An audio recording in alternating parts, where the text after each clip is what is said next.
The latest Dr. Stone episode shows just how to balance despair and comedy perfectly in one episode.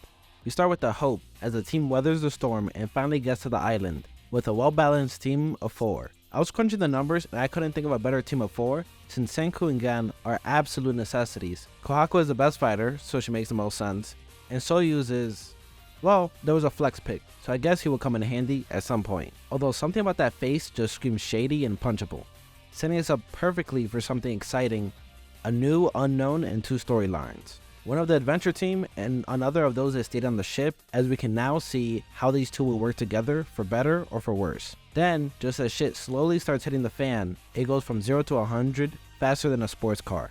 This is awesome that we get hit with immediate intrigue and problems.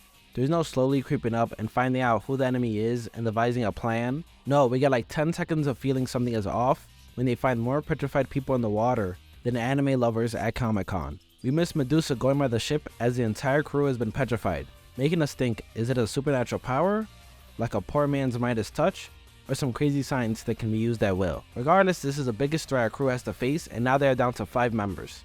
The 4 that went on the island, Boso Suika, our stowaway who got saved. Poor girl, she just wanted to be useful, and now she's all alone, quickly changing our hope and excitement to a different sort of excitement with intrigue, mystery, and concern, as Senku shows that concern perfectly on his face. And they did a great job with Senku's face. This is an immediate wallpaper, thumbnail, anything you need. Then just as we see the team is knee deep in despair, it's Senku and Gen that are able to get the team back on track. Gen keeping the team together, not letting Kohaku leave, and Dr. Senku here doing some slow ass forensics, moving us back into comedy.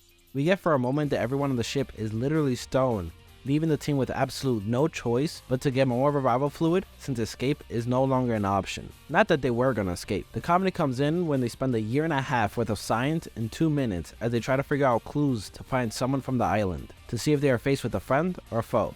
They did all of this, fingerprints, hair, carrying a whole lab equipped with a microscope in their back pockets, all to see that the person they're chasing lives in the mountains and Kohaku can do Kohaku things to go find them. Although she probably could have just gone in a line and found the person with her incredible sight, we get this nice break to give us some signs and to rid our minds of the peril that we are in, leading us to a baddie. And the comedy doesn't end here. They give us our own reality TV dating show as we watch from the bushes. Our newly found islander even has a way to cry on command. Although what was that they're squirting? And all of that is done just to give us information that there's an evil boss, but there are also villagers going against them, giving us information that it's not a monolith that they have to fight against, but a faction, a section of people, and there are those that will be on their side and those against them. Add on to that Senku, the Rizless god, as he just goes up to a newfound member to get information.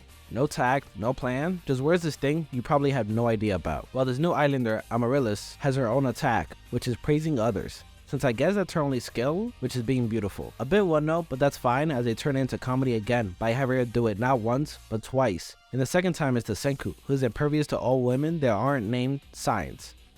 Even Amaryllis knew Senku was only about intelligence the moment she sees his face. That's all to set up the stage of Senku and our new members against this evil boss who is still a mystery. We even get Senku tear-gassing people, as we see the village will most likely side with Senku despite him tear-gassing them, and giving us one last WTF moment before closing out the episode. And that's how a perfect balance is made. The viewer never forgets that this is their only course of action to find a way to unpetrify people. Although that has been their goal all along, now they are truly forced and have no other course of action.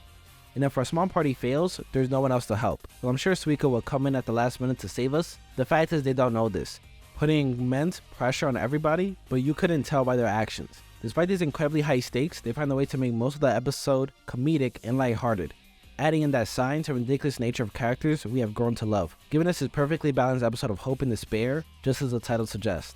This has been Anime Disrobed, and I hope you enjoyed the video and episode, as episode 7 of Dr. Stone Season 3 has officially been disrobed.